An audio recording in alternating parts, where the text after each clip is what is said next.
Okay, here's 11b.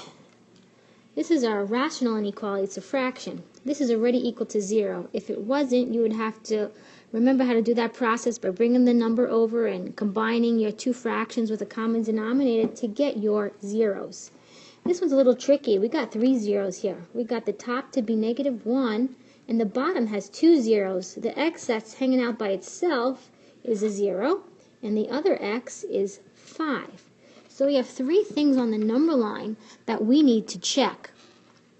The question is, what's going to have a bracket? What's going to have a parenthesis?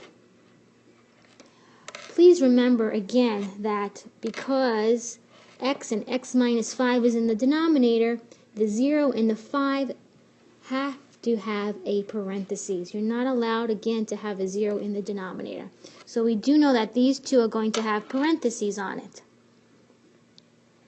Okay, now we need to figure out the direction. Let's try a number that's in between 0 and 5. Let's do a test point of 1. Let's make x 1. So if I plug in 1 in the original equation, 1 plus 1 is 2. 1 times 1 minus 5 is -4. And that's -2/4. That is definitely less than 0. So right now there is numbers in between 0 and 5 that are part of the graph. Well, let's check something that's bigger than 5. Let's check 6, just to make sure. So I'm going to check on 6. If I plug in 6 in the original equation, 6 plus 1 is 7.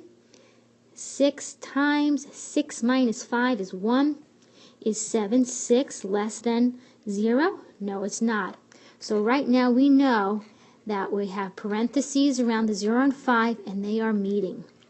Another question to ask is now, okay, is there any value in between the 0 and the -1 that would work for this? Well, we could try -0.5.